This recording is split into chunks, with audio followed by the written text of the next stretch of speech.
Ready. Hello పనిచేస్తుందండి. On లేదా? Hello పనిచేస్తుందా? హలో హలో హలో ఓకే అక్క అడగండి సార్. శివాజీ గారు హాయ్. మూర్తి గారు చెప్పండి sir. Congratulations. Thank you. So చాలా కాలం తర్వాత మీరు అన్నట్టు 11 సంవత్సరాల తర్వాత ఇలా మా ముందుకి వచ్చినందుకు, సో మీరు చేసినటువంటి ఆ క్యారెక్టర్ చూస్తే అంటే మేము కూడా 90స్లో కాలేజీ లైఫ్ అనుభవించిన వాళ్ళం కాబట్టి సో చాలా కనెక్టివిటీ ఉంటుందని చెప్పేసి మేము కూడా ఫీల్ అవుతున్నాము. సో మీకు ఎంతవరకు ఇది ఆ సబ్జెక్టు కనెక్ట్ అయింది, అంటే మీ రీఎంట్రీకి ఇది ఎంచుకోవడానికి రీజన్ ఏంటి? సినిమా కాకుండా. అదే రీఎంట్రీకి ఇది ఎంచుకోవటం, నేను ఎప్పుడు కూడా ఏది ప్లాన్డ్గా అనుకుంటే అవ్వలేదు నాకు. సరే ఏ ఆపర్చునిటీ వస్తే దాంట్లో బెస్ట్ ఏముందో చూసుకొని చేద్దామని ప్రిపేర్ అయి ఉన్నాను. బట్ ఏంటంటే ప్రెస్ మీట్ పెట్టి నేను చేస్తాను, నాకు సినిమాలు ఇవ్వండి అని అడగటం నాకు ఇష్టం లేదు. తప్పని కాదు, ఎందుకు 96 ఫిలిమ్స్ చేశాను, మళ్ళీ ప్రెస్ మీట్ పెట్టి చెప్పి అడగాలి అంటే ఇవాళ సోషల్ మీడియాలో ఆ తమ్నేల్స్ చూస్తే తమ్నేల్స్ ఒక్కటి చాలు సూసైడ్ చేసుకోవడానికి. సో ఆ పరిస్థితిలో ఎందుకులే, ఏదైనా ఆపర్చునిటీ రాకపోద్దా లేదా మనమే తీద్దామా అనే ప్రాసెస్లో జరిగినటువంటి ఒక అంశం ఇది. దాని నుంచి బాపినీటి గారితో నేను చేస్తాను సార్, నాకు ఉంటే చెప్పండి మీరు అని అన్నాను. నేనంటే యాక్చువల్గా ఆ సినిమాని మీరు తీసుకుంటారా, మీరు తీస్తారా అని అడగటానికి వెళ్ళాను నేను ఆయన్ని. ఎందుకంటే విన్ యాప్ అప్పుడే వస్తూ ఉందని చెప్పారు నాకు. సో ఆ సందర్భంలో ఒక 1.5 month తర్వాత ఆయన చెప్పారు, నితిన్ గారు కాల్ చేశారు. కాల్ చేస్తే కథ వింటానండి అని అన్నాను. వెబ్ సిరీస్ సార్ ఇది అన్నారు. నో ప్రాబ్లం, ఏదైతే మనకేంటి అని వెళ్ళి విన్నాను. విన్న తర్వాత నాకు అనిపించింది, ఓకే ఇప్పుడు నేను చేస్తే ఏం చేయాలి, ఏం సినిమా చేయాలి, హీరోగా ఏం సినిమా చేయాలి, హీరోగా మరి వాళ్ళు ఇస్తారా లేదా మనకు తెలియదు. సో మంచి క్యారెక్టర్ కావాలి అని అనుకునే పరిస్థితుల్లో చంద్రశేఖర్ అనే ఒక క్యారెక్టర్, ఒక మ్యాథ్స్ టీచర్, ఇందులో హీరో అంటారా ఏమంటారా అనేది మీరు సిరీస్ చూసిన తర్వాత మీరు చెప్పాలి. అది నేనైతే చంద్రశేఖర్ ఫ్యామిలీ మిడిల్ క్లాస్ అనేది ఆ క్యారెక్టర్లో ఉంది, కానీ మిడిల్ క్లాసే హీరో ఈ సినిమాకి, ఈ సిరీస్కి. ఒక మిడిల్ క్లాస్ లైఫ్ అనేది ఒక హీరో. దాంట్లో వచ్చిన పాత్రలు ఇవన్నీ, ఆ పాత్రకు సంబంధించినటువంటి ప్రతి ఒక్కటి కూడా, అంటే మా ఫాదర్ టీచర్ కాదు కానీ కష్టాలు అందరి అవే, డబ్బులకి కానీ రకరకాలు ఉన్న దాంట్లోనే సర్దుకొని నలుగురిలో బయటపడకుండా ఎలా ఫ్యామిలీని నడపాలి అని తపన పడే మా నాన్న లాంటి వ్యక్తులు ఈ సమాజంలో 95% ఉన్నారు. అలాంటి ఆ మిడిల్ క్లాస్ సంబంధించినటువంటి ఆ కథ నాకు కనెక్ట్ అయింది. ఈ జనరేషన్కి వస్తే ఈ కథలో ఉన్నటువంటి రోహన్ పాత్ర నా చిన్న కొడుకు కనెక్ట్ అయింది. సో ఇలాగా రకరకాల పాత్రలన్నీ కూడా నా చుట్టూ ఉండే పాత్రలు. కానీ ఇంకొకటి హానెస్టీ, దాంట్లో క్యారెక్టర్లో ఉన్న హానెస్టీ. చంద్రశేఖర్ ఏదైతే నేను ప్రశ్నిస్తానో నిజాన్ని మాట్లాడటానికి భయపడినా ఎవడికి, అలాంటి ఒక మాస్టారు ఇవాళ ఉన్న ఒక ప్రైవేట్ స్కూల్స్ యుగంలో ఒక మాస్టారు ధైర్యంగా పోయి, నేను గవర్నమెంట్ టీచర్ని అయ్యుండి ఒక ప్రైవేట్ స్కూల్లో నా బిడ్డలను చేర్చినందుకు సిగ్గుపడుతున్నానని చెప్పటానికి కూడా సిగ్గుపడని ఒక క్యారెక్టర్, ఆ యాజమాన్యాన్ని ప్రశ్నించి వాళ్ళని మాట్లాడకుండా చేసే ఒక క్యారెక్టర్, ఒక నిజాయితీ, ఆ క్యారెక్టర్లో నిజాయితీ, ఆ చంద్రశేఖర్ గారి క్యారెక్టర్లో ఉన్న ఒక నిజాయితీ, ఇవన్నీ కూడా. అలాగే వాసుకి గారి క్యారెక్టర్లో కూడా ఆ పిల్లల్ని ఆ కష్టం తెలిసే విధంగా పెంచే ఒక ఇది. నా వైఫ్ నా పిల్లల్ని ఇద్దరిని అలాగే పెంచింది, మా అమ్మ మమ్మల్ని కూడా అలాగే పెంచింది. ఎన్నో కష్టాలు పడి గుట్టుగా సంసారం చేయటం, అవన్నీ కూడా ఈ కథలో ఉంటాయి. ప్రతి ఒక్కళ్ళ స్టోరీ అండి ఇది. మిడిల్ క్లాస్ 90s అనే కాదు, every middle class family story ఇది. సో అదంతా కనెక్ట్ అవటానే నేను ఈ పాత్రని ఈ సిరీస్ని ఒప్పుకోవటం జరిగిందండి. అలాగే ఈ సిరీస్ వెనకాల ఉన్న నవీన్ మేడారం, ఆయన బ్యాక్గ్రౌండ్ కూడా యాజ్ ఏ టెక్నీషియన్గా తన బ్యాక్గ్రౌండ్ చాలా పెద్దది.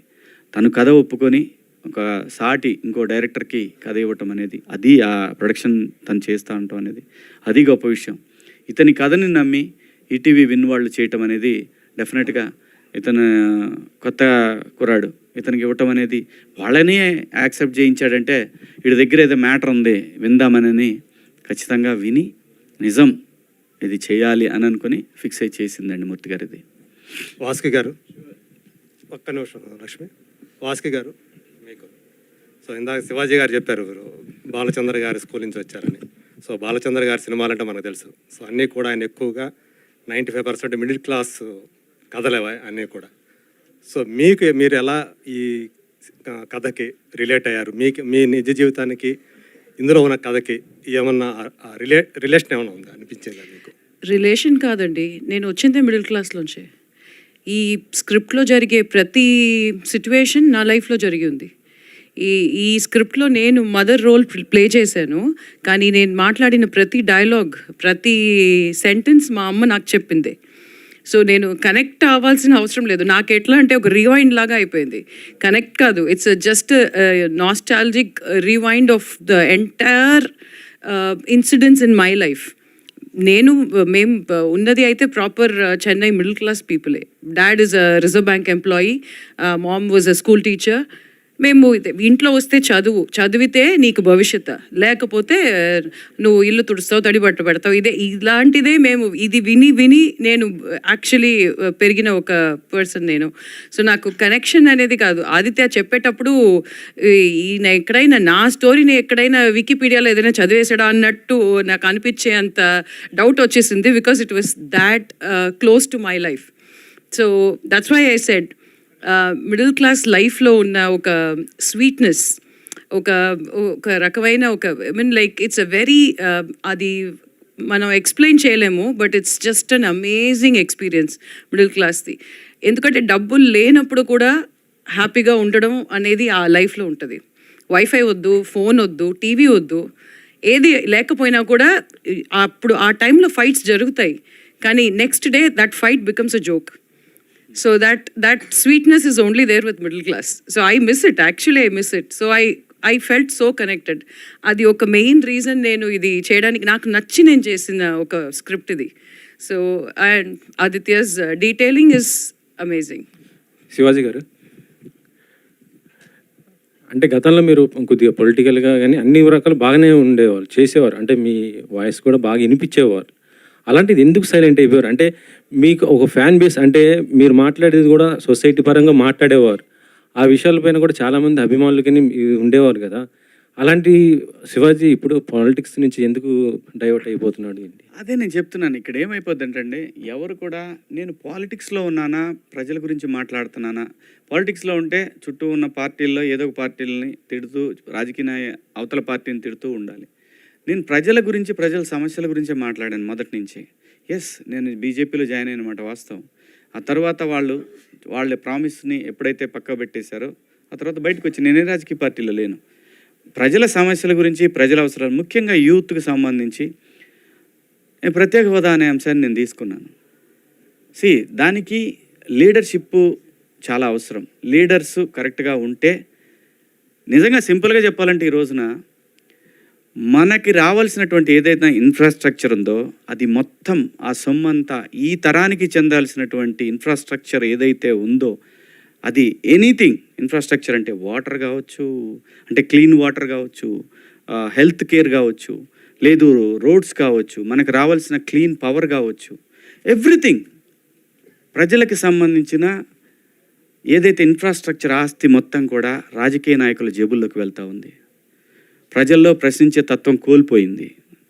క్యాస్ట్ ఫీలింగ్స్, అవసరమైతే రాముడు, దేవుడు, లేదంటే అల్లా, లేదంటే జీసస్, ఇలాంటి వాటికి రకరకాలుగా ప్రజల్ని రెచ్చగొట్టే ధోరణిలో తయారైన తర్వాత ఎంతకాలం పోరాడగలడండి ఒక మనిషి? వాడికి ఒక ఫ్యామిలీ ఉంటుంది. 10 సంవత్సరాల పాటు ప్రయత్నం చేశాను. అలానే ఇప్పుడు వదిలేశాను కాదు, నెవర్. ప్రజల గొంతుకగా మాత్రం ఎప్పుడు ఉంటాడు శివాజీ. కానీ నా ప్రొఫెషన్ మాత్రం నన్ను నటుడిగా నిలబెట్టి నా గొంతుక 10 మందికి తెలియటానికి కారణమైన సినిమా మాత్రం ఇక నుంచి చేయాలని ఫిక్స్ అయ్యాను. సో ఆ సందర్భంలోనే బిగ్ బాస్ వస్తే ఒప్పుకున్నాను, ఈ వెబ్ సిరీస్ చేశాను, ఇంకో సినిమా కూడా ఒప్పుకున్నాను. వాళ్ళు డబ్బులు వేసినా చూద్దాంలేని ఆగా. అంటే Right, సార్, శివాజీ, ఇప్పుడు 20 పొలిటికల్ గా చూసుకుంటే అయ్యో పవన్ కళ్యాణ్ గారు కూడా బాగానే చేస్తున్నారు కదా, అలాంటి ఆయనకి ఇప్పుడు అంటే మీరు కూడా కలిసి అట్లా చేయొచ్చు కదా, ఇప్పుడు ఎందుకు ఒంటరి అవుతున్నారని అనుకుంటున్నారు? సి పొలిటికల్ క్వశ్చన్స్ వద్దు, ఇదే లాస్ట్ నేను చెప్తాను. నేను ఒకే ఆన్సర్లో అందరికీ చెప్తాను. సి మెగాస్టార్ గారి ఫ్యామిలీకి ఆంధ్రప్రదేశ్ కానీ తెలంగాణలో కానీ వాళ్ళకున్న ఫ్యాన్ బేసు ఎవరికీ లేదు, అది నిజం. అసలు వాళ్ళకి సీఎం అవ్వాలంటే పెద్ద కష్టమైన పని కూడా కాదు. మళ్ళీ చెప్తున్నా, నేను ఏదైనా చెప్పాలనుకున్నది క్లియర్గా స్ట్రైట్ ఫార్వర్డ్గా చెప్తా. కొంతమందికి నచ్చవచ్చు, నచ్చకపోవచ్చు. ఎక్కడో లోపం జరుగుతుంది, అది సరిదిద్దుకుంటే ఇంకే ఇష్యూ లేదు. వాళ్ళ ఫ్యామిలీ నుంచి సీఎం అవటం పెద్ద కష్టమైన పని ఏం కాదు. పాలిటిక్స్ క్వశ్చన్స్ దయచేసి ఇక్కడ వద్దు, ఓన్లీ నేను సపరేట్గా పెడతా, అప్పుడు వేసుకోండి గట్టిగా. So, Aditya, yeah. Director Aditya. Last question ఇదే, దీంతో మనం ఎండ్ చేద్దాం. Yeah, hi bro, all the best. బాగుంది ట్రైలర్. నా క్వశ్చన్ ఏంటంటే, #90s అని పేరు పెట్టారు కదా, క్యాలెండర్ చూస్తే 2017 ఉంది. 2007లో జరిగే స్టోరీనా?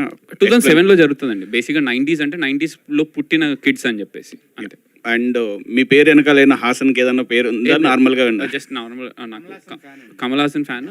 అవును episodes will be there. 6 episodes ఉంటాయి. 6 ఎపిసోడ్స్ ఉంటాయి. Okay. So thank you so ETV వాళ్ళది అంటే #, అనేది మీ ప్రతి టైటిల్లోనే ఎక్కువగా కనిపిస్తుంది. #కృష్ణారామ అని ఉంది, #90s అని ఉంది. ఎనీ సంథింగ్ కాన్సెప్ట్ ఓరియంటెడ్గా వెళ్తున్నారా ఎట్లా? సార్ సింపుల్ సార్, ఇప్పుడు ట్రెండింగ్ ఈ జనరేషన్ ఎగ్జాక్ట్లీ జనరేషన్లో ఏ ట్రెండింగ్ టాపిక్స్ చూసినా ఫస్ట్ #, అని కొడుతూ ఉన్నారు కదా. సో అలా రిసెంబ్లింగ్ ఉంటుందనే, బట్ 90s అనేది సంబంధం ఏం లేదు సార్. బట్ అదే అందరికీ కనెక్ట్ అవ్వాలని పెట్టాము. అంటే 90s అనేసరికి ఓన్లీ పేరెంట్స్కే చూస్తారేమో అని కాకుండా పిల్లలు కూడా చూసే సిరీస్ అని చెప్పడానికి పెట్టింది అంతే. సో అలా #, అనమాట. మీరు కూడా #, పెట్టి ఇంకో #. పెట్టే ప్రెస్ మీట్ కూడా #శివన్న. So thank you so much. #90s మీ అందరిని పలకరించడానికి